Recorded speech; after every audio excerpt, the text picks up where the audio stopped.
Здравствуйте всем! Добро пожаловать на канал Магия Песка. Старинные турецкие гаремные гадания на песке для вас, мои дорогие зрители, гости канала. Чтобы не потерять мой канал, не забывайте подписываться и нажимайте на колокольчик, чтобы получать уведомления о новых видео. Мои дорогие, тема сегодняшнего гадания, сегодняшней отсыпочки звучит так. Вызов любимого на откровенный разговор. Пожалуйста, подумайте о любимом человеке, представьте его и просто позовите, назовите по имени и скажите: мой милый дорогой, приходи, поговорим. Надеюсь, вы настроились. Я убираю Назар.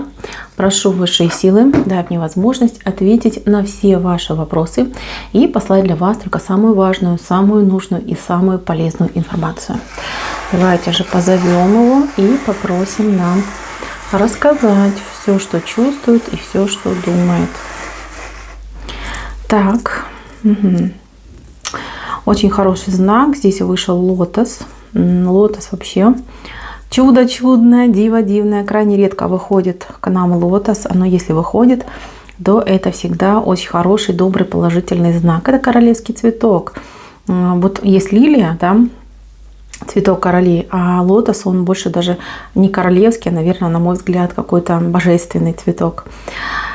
Так, смотрите. Во-первых, лотос посредине говорит о том, что вы для этого человека, его душа. Вот как хотите, да? Его душа – это вы. Либо его душа заключается в вас. Вы именно тот человек, именно то создание, вот в целом, да, вообще создание, которое его наполняет, которое его учит, которая ему помогает, которая его подпитывает, вдохновляет и прочее, прочее. У вас с этим человеком очень особенные отношения. Вот как ни крути. Отношения могут быть очень сложными, непростыми, сложно дающимися даже могут быть отношения, сложно проигрывающимися. Но они определенно идут кармическими.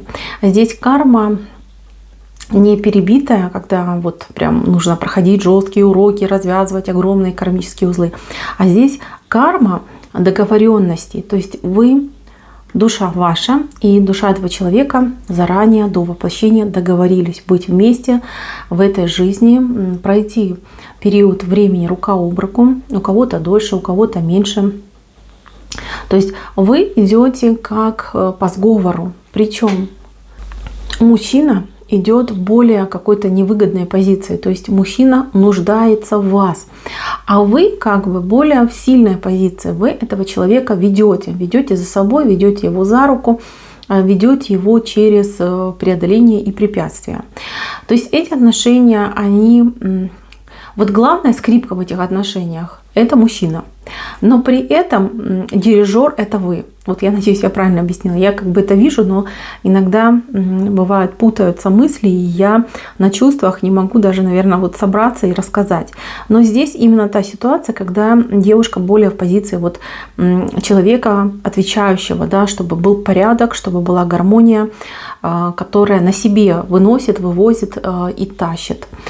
А мужчина этого не замечает. Здесь мужчина может быть такой, знаете, легкий на подъем, то есть он может в процессе, да, больше уходить в себя, думать о себе, он может там своей жизнью как-то заниматься, там разнообразить свою жизнь. Но девушка как бы живет, надеется и верит, что любимый человек вернется, что все будет замечательно, что отношения будут восстановлены и что будет вместе счастье. Но счастье, опять же таки, зависит от него. Смотрите, вы всегда будете его ждать, вы всегда будете на него надеяться, вы всегда будете ему верить. Что бы этот человек ни делал, как бы ни поступал, то чувство, которое уже там зернышко было заложено еще до вашего появления, оно уже растет полным ходом. Там уже цветочки завязались, и скоро ягодки пойдут. Что касается мужчины. У мужчины человек настроения. У него хорошее настроение. Он, как бы он летает, да, в эйфории, он легкий, он как бабочка. А как только у него начинается проблема, он сразу вспоминает о теплых родных руках, а это вы. Ваши теплые ручки, ваши родные ручки, которые его и погладят, и пожалеют, и накормят, и успокоят, и согреют. Да? То есть как бы вы для него не только любимая женщина, но вы больше даже как мама заходите, да? Та, кто хранительница, кто оберегает, кто даже может жертвовать собой ради любви, ради отношений. Человек у вас очень нуждается. Человек сырой, человек незрелый. Вот как хотите. Он так и сам про себя говорит: я незрелый. Я получил бесценный дар, да? Дар богов, прекрасную женщину, с которой у меня договор, да, но при этом я иногда веду себя странно. То есть этот человек может уходить в себя, в свои какие-то комплексы, сомнения, депрессии. А у человека может быть с вами это уже какие-то, может быть, там вторые, третьи отношения, то есть там второй, третий брак, либо желание вступить в второй, третий брак. Это редко у кого-то играется, что это совершенно там первые отношения. Может быть, вы были вместе, расходились, потом опять вы сходились. Понимаете, этот человек, он по жизни много чего повидал, и еще он и многим интересуется. Интересоваться он может не только женщинами, но и, например, делами, азартом, какими-то, может быть, там, увлечениями, хобби, своей какой-то реализацией. То есть я не могу сказать, что он вот прям 100% сфокусирован на любовь. Да, любовь, вот она. Видите, вот вы вместе, это как венец. Но сегодняшний день, вот он, видите, его сегодняшний день, вот центр картинки. Здесь у него какой-то раздрай в жизни происходит. Здесь у человека шатание, брожение, сомнения, переживания. Человек сейчас в гонке. Либо он за выживание борется, либо он, наоборот, какие-то себе бонусы, авторитет выстраивает. То есть человек может быть в яме, долговой яме, либо какие-то вот у него там дела не ладятся, что-то у него не так пошло, со здоровьем может быть плохо. И человек как будто бы выкарабкивается. Человек пока еще не дошел до той стадии, когда он 100% в вас нуждается. Как бы он понимает, что да, вы спасатель, вы придете, вы все поменяете, вы его там вытащите, на себе вытащите, да, с поля боя. Но он пока еще не дошел до этой стадии. В момент здесь и сейчас этот человек, еще на себя надеется. У кого-то человек может прям-таки гулять. Гулять, причем как-то загульно, запойно. Тут может выпивать, и играть, и куролесить. А у кого-то человек вот прям депрессует очень сильно, и он в тоске, в печальке, он закрылся, и опять же таки, да, вот почему-то все время идет как какой-то допинг у него. Либо это алкоголь, либо это какой-то азарт, либо это какой-то обжираловка какая-то, да, то есть человек под допингом находится. И человек в очень разбитом состоянии, вот душа, да, он может быть и внешне в разбитом состоянии, и душа у него очень сильно разбита. Либо он показывает, либо он скрывает. Но он не желает, чтобы кто-то прям-таки до конца там разобрался и понял, насколько он уязвим и беззащитен. Раскрыться он может только вам. Но пока он еще не дошел до той точки, когда точка невозврата, да, когда я должен выложить все свои козыря. Пока он еще, как говорится, хорохорится, да, пытается держаться молодцом. Этот человек говорит о том, что да, она мое все, она мой щит, она мой меч, но я все-таки мужик, да, и мне нужно себя вести по-мужски.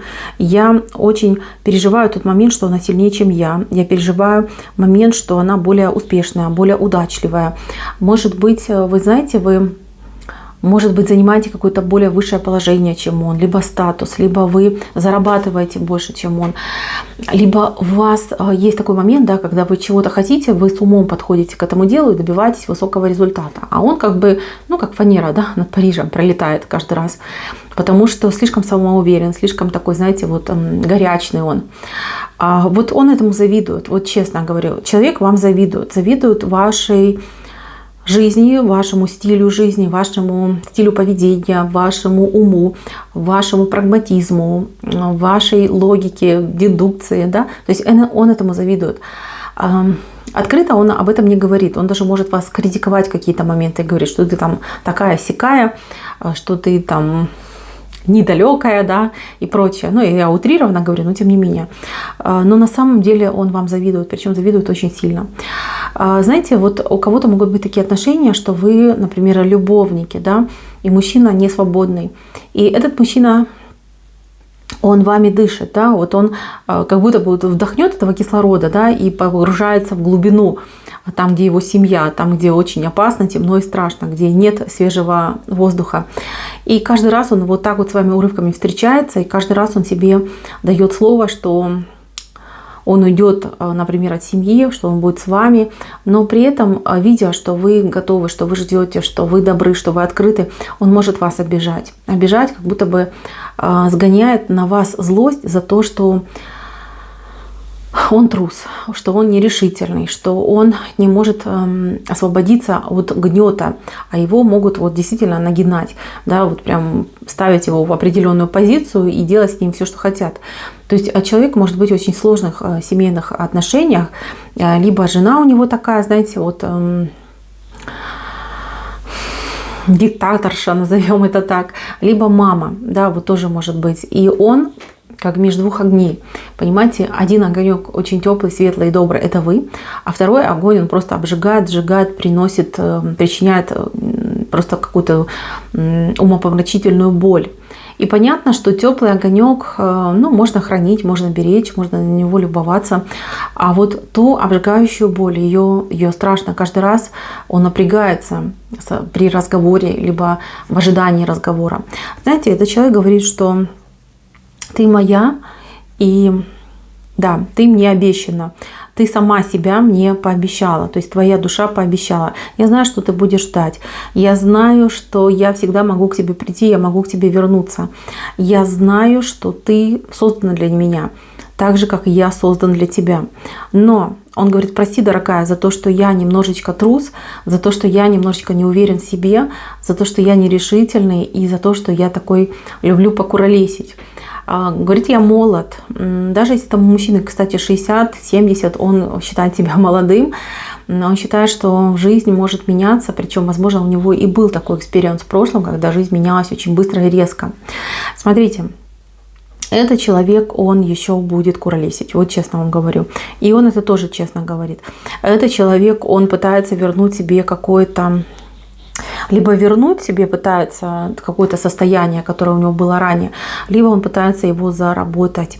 Ему очень важно, чтобы вы были именно женщиной, женой, ну, как второстепенным членом, да, семьи. Ему очень важно, чтобы вы смотрели на него с восхищением, с уважением. Вы, конечно, его любите, и вы, конечно, к нему расположены, но ваш взгляд, он всегда надменный. Вот он его таким видит. Он не видит слепого обожания, он не видит уважения. Вот ему нужно именно ваше уважение, чтобы вы сказали: да, ты молодец, молодец, сумел, заработал, победил. Вот он об этом просит. И вы знаете, этот человек, еще должно пройти время. Должно пройти время, у кого-то может быть 2 месяца, у кого-то 2 года. К сожалению, может быть и 2 года, потому что этот человек, он еще будет себя искать. Вас он любит, видите, вот вы с ним пара, вы с ним пьете с одной чаши любви, вы защищаете его, он защищает, соответственно, хотел бы вас, но не всегда получается. Вы знаете, об этом человеке вы еще узнаете какие-то новости, которые могут вас слегка шокировать. Да, конечно, ваш любимый, обожаемый, добрый, классный, но есть что-то, что является его какой-то теневой стороной, которая вас, извините, будет шокировать. Вы об этом узнаете, вы, возможно, даже это увидите, столкнетесь. Но, мои дорогие, я вижу, что вы все равно его примете. Вы, что бы он ни делал, как бы он ни поступал, он все равно ваш, и все равно вы к нему бежите, тянетесь. Я так вижу, что он вас всегда сможет уговорить и убедить. И то, что происходит между вами, это еще не конец, а это только начало очень длинной истории. Истории про любовь и историю с счастливым концом. Так что, мои милые, сил вам, терпения, мудрости. И знайте, что пути Господни неисповедимы. И у вас еще есть будущее с этим человеком. На этом у меня все. Спасибо всем за внимание. Всем пока-пока.